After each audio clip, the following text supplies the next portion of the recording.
Sandlings! Hit it!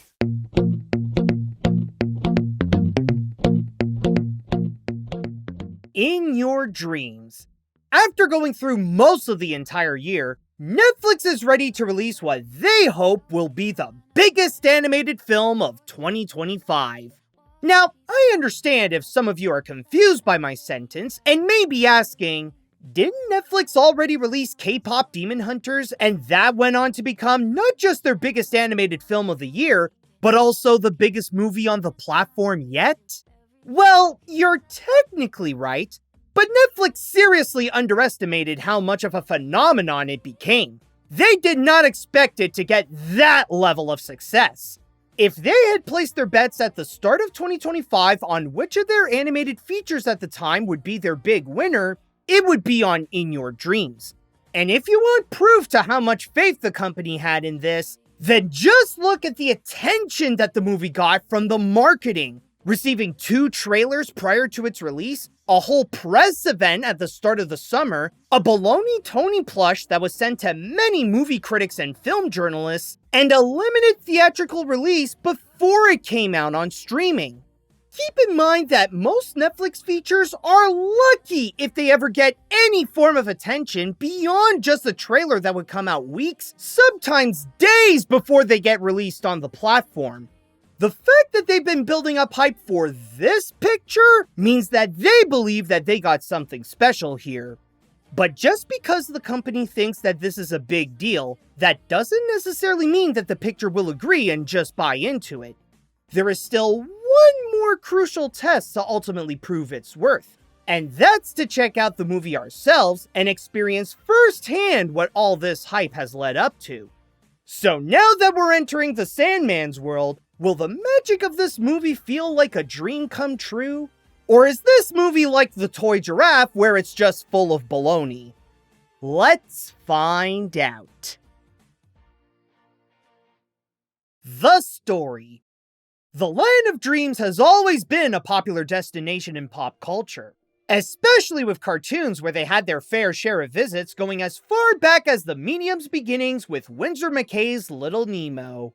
When it comes to Netflix's interpretation of the dream world, In Your Dreams takes inspiration from McKay's Slumberland to turn it into an adventure where 2 kids, Stevie and Elliot, travel across different dreams and face nightmares so that they could meet the Sandman and ask him to grant their wish for them to be a happy family again. I know you're scared, but we have a chance to save our family if we can just find the Sandman. Of course, an animated movie about dreams sounds like a great recipe to unleash a lot of creativity. Sure, the concept sounds familiar, and you may remember an example of something that shares this idea. I'll admit that before watching this, it made me think that this could mostly be the movie version of the SpongeBob episode Sleepy Time. However, what's great about dreams is how they have limitless possibilities. Even if it has a recycled plotline, there's always a chance to develop some unique world building so that the film can be fantastically immersive. In the case of In Your Dreams, it is able to capture that as the kids find themselves in some whimsical areas while on their quest to find the Sandman.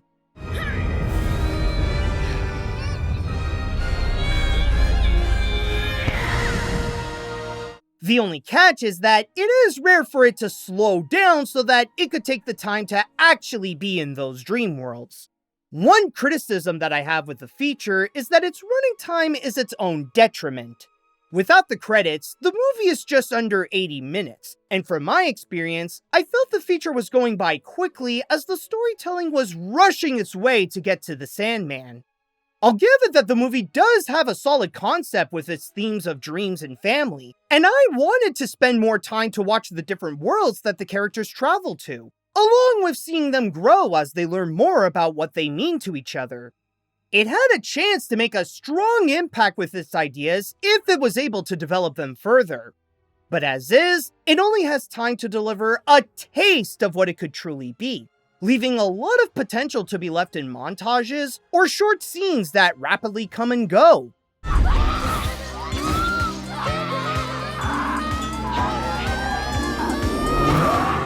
But as I insinuated before, Stevie and Elliot are not just going around Dreamland to have an adventure. They have a crisis going on as their parents started to consider splitting up, and the kids hope that the Sandman can grant them their wish so that the marriage can be saved. Funny enough, it's worth noting that a year prior to In Your Dreams, Netflix distributed another animated feature that discussed about parents potentially separating. Say you're done? Finished. Goodbye. What about me? Alien, please. And it was so bad that it feels like a valid point to have a divorce from your Netflix subscription.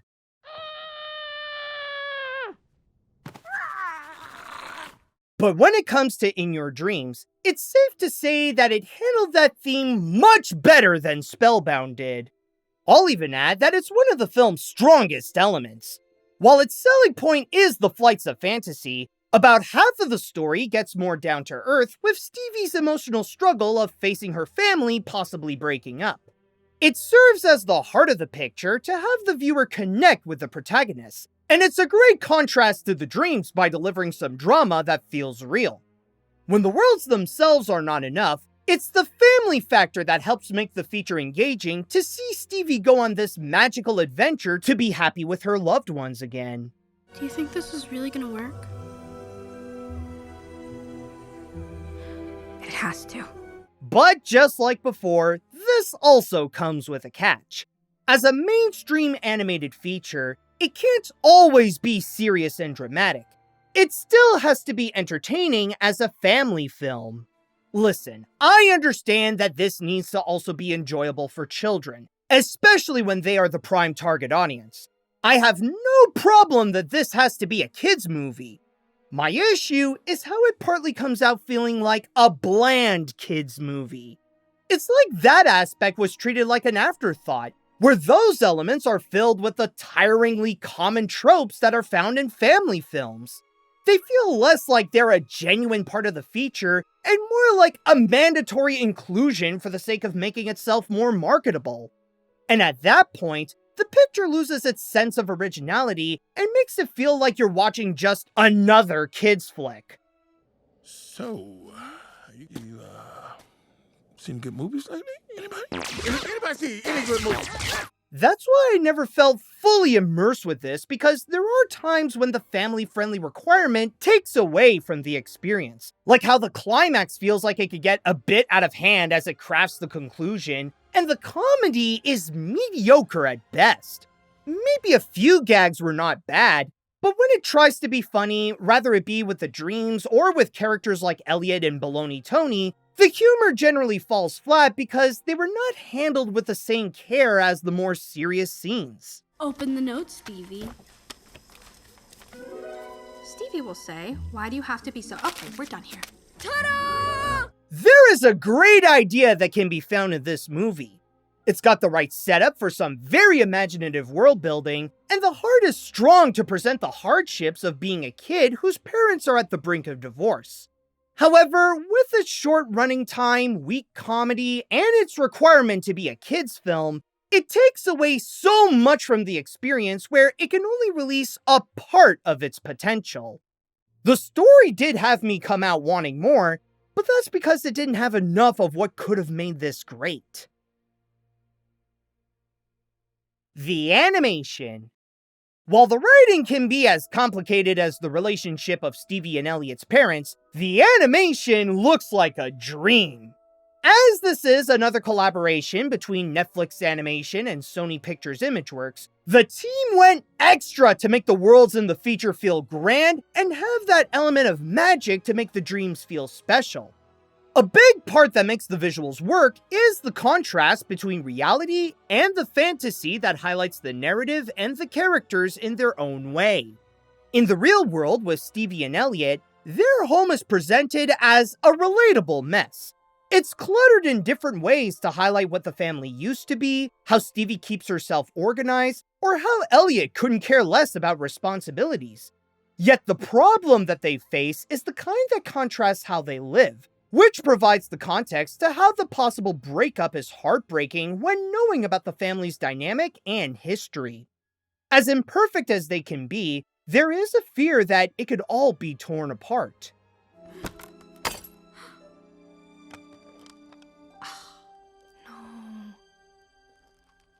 The same can also apply to the family's designs and movements, where they stick closer to realism, but also display some strong personalities where they can be dynamic and playful when they get eccentric, or subtle when they need to be more emotional. The movie itself may have a hard time with it, but the acting and the animation knows how to have that careful balance between drama and comedy. Polly's Pizzeria, a place for family fun. All minors must be accompanied by an adult. But of course, the real highlight of the animation is when the kids go to sleep and enter their dreams. This is where the fantasy kicks in to bring out the movie's imagination, where each world comes with their own special trait. From the childlike breakfast world where the town is made of drawn cardboard and inhabited by cartoony sentient food,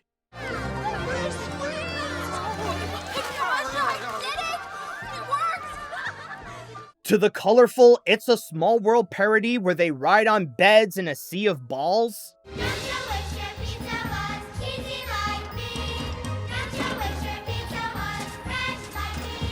to the sandcastle where the Sandman resides in his monochromatic kingdom filled with relativity stairs and sandlings doing their job to cover the world with dreams.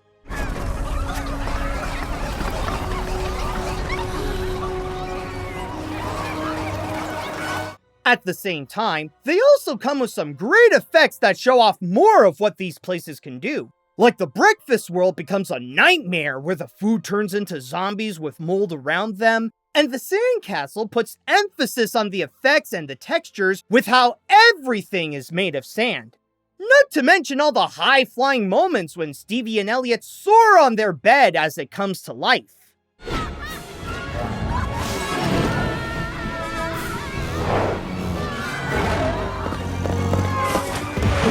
What the animators have done with the feature is very impressive.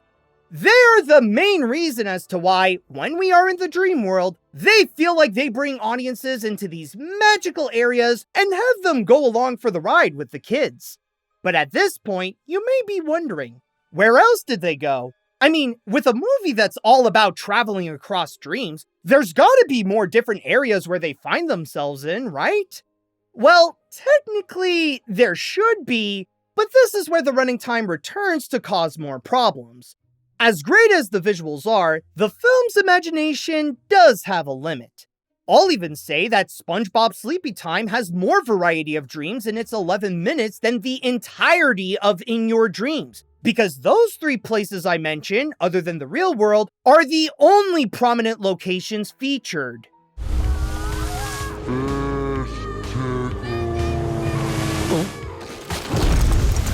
Yes, the trailer did highlight how there would be more visual aesthetics and different areas that the cast find themselves in, but the truth is that those extras appear as much as they do in the marketing. And it's unfortunate because there were a lot of other great ideas that would have spiced up the animation with more different styles and types of characters that each deserve to have their own scenes. But with the kind of writing this film has and the short running time, the most that they do is quickly show up without providing much of an impact to the feature itself.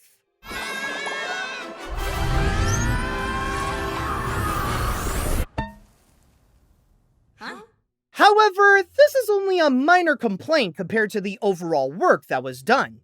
Could the film have done visually more? Absolutely. But as is, the animation is spectacular with how it presents both the dreams and the real world, capable of delivering the whimsical fantasy and the heart of reality. If you're hoping to see a lot of imagination in this, at least you'll be getting it from the animation. The characters. For a movie that's all about dreams, this turned out to be a lot more character-driven than I expected.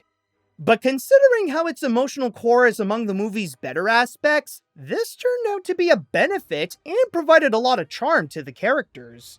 However, I won't say that I am fond of all of them. Stevie. That's what I said, Joanne. Stevie. Joanne. I feel like we're saying the same thing. Let's start off with the main character, Stevie. While her life seems like it's going well as a grade A student, she notices how her family is not as joyful as how it used to be. especially when the fights and arguments have become more common. But when they're at the point of potentially separating, that's when she becomes desperate, and has to succumb to her childlike wonder so she could find the Sandman and hope that he could fix her problem. She's the one who carries the heart of the movie as the audience watches her emotional journey of trying to fix her family. Yet what she is actually looking for is what family means to her. If her definition would become obsolete with her parents separating, then how could she define family? As much as she may try to go and fix her parents' marriage, what Stevie is going through is coming in terms with facing changes that are beyond her control, even if it could greatly affect her life. They've been fighting a lot, and I think they're splitting up. And alongside her is her little brother, Elliot, and he is a prominent example of why the comedy is mostly a burden to the picture. Yes, I get that he's supposed to be the annoying little brother, but during most of the film, his personality revolves exclusively around his annoyingness. It wouldn't be until the third act where he becomes a bit more tolerable and supportive to his sister, but that doesn't change how he spends most of the film providing no likability and constantly delivering one bad joke after another. Okay, so I'm not blaming my little brother here, but he definitely didn't make life easier. Yeah, and he didn't make watching the movie easier either. Oh, and speaking of Elliot, I have to also mention his long-lost favorite stuffed animal, Baloney Tony. This guy is the best representation of my criticism with how the film is lazy when it has to be a kids' movie. He's just the comic relief who is voiced by a prominent black actor trying to emulate the success of characters like Donkey from Shrek or Snowball from The Secret Life of Pets. Don't get me wrong, Craig Robinson is a great and hilarious actor, but with the materials he was given here, I don't think he was able to make Bologna Anthony enjoyable to watch as much as his performance as Mr. Shark in the Bad Guys films. Take my advice. Forget about the Sandman. Go have fun with your delusional brunch buddies so E and I can blow stuff up with laser farts. Then you have the parents who are at the brink of breaking up because of how their connection is just not as strong as it used to be. The dad is trying hard to get his music career up and running again, while the mom prioritizes their economics and raising their kids. And when she got an opportunity to have a new and better job that's far away from their home, that's what put her in the ultimatum to either stay with her financially struggling husband or start a better life without him. This is home. How could we leave that behind? Because things changed. The only other prominent character that is featured here is the Sandman himself. I'll give the movie credit that it does have a cool idea with how it reinvents the lore of the Sandman and how dreams work, along with including the book that allows the kids to link when they dream. The world building that's around him is solid. The Sandman as a character, however, is underwhelming. I won't spoil anything here, but his personality does make him a lot less mystical than they build him up to be, and the way he helps out the kids, let's say, goes in a direction that several modern animated films already went by that point that reveals his true nature. If you know, you know. Don't you just love dreams? They show you how perfect the world could be, how perfect it should be. From here, you'd expect that maybe Stevie and Elliot would encounter a lot more colorful characters along their journey, but the movie just doesn't have the time to do that. Any other characters that show up are only meant to display a joke or just be in the background for the world building, providing no significance to the plot or to the leads. Even when it comes to Nightmara, you'd think the movie would set her up to be the big villain, but I'll just advise to not expect too much out of her.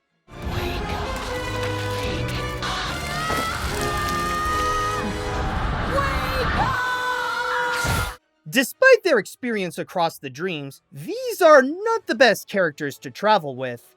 I'll even say that some have gotten on my nerves with their antics. However, when they are good, they elevate the movie to make it heartwarming and showcase the struggle of being in a family who may be falling apart. I won't call this a dream cast, but they at least got their wish to make their contributions work.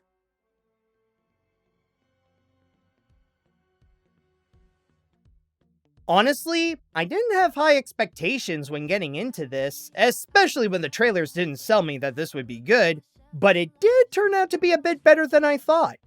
In Your Dreams is a decent animated feature that has a great concept about traveling across dreams and divorce from the perspective of a kid, but it only has enough room to display some of its full potential. It does have some setbacks that can make this feel like a nightmare, like the rushed story, some annoying characters, the weak comedy, and the attempt of being a kid's movie comes off as generic, but there is enough good points to outshine the flaws to have this feel like a worthwhile experience, like a strong emotional core that revolves around the theme of family, beautiful animation that brings these dreams to life, and some solid world building that showcases its own version of the Land of Dreams and the Sandman. I won't consider this to be a must-watch or something that you need to experience as soon as possible, but as a Netflix movie that you can watch at home, I recommend checking it out at least once, and there's a strong chance that the kids will have a good time with it. You may end up liking this more or less than I did, but I think it's worth a shot to see it for yourself. And if you enjoyed your time with this review, then give this a like and come subscribe to my channel.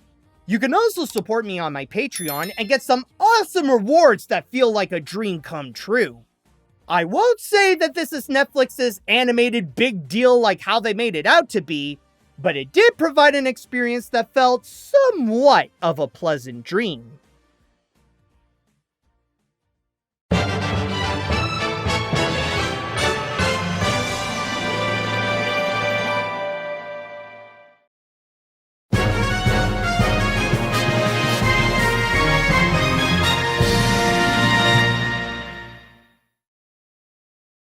Oh, yeah! Cutting it super close. Oh, I'm gonna need a nap after this.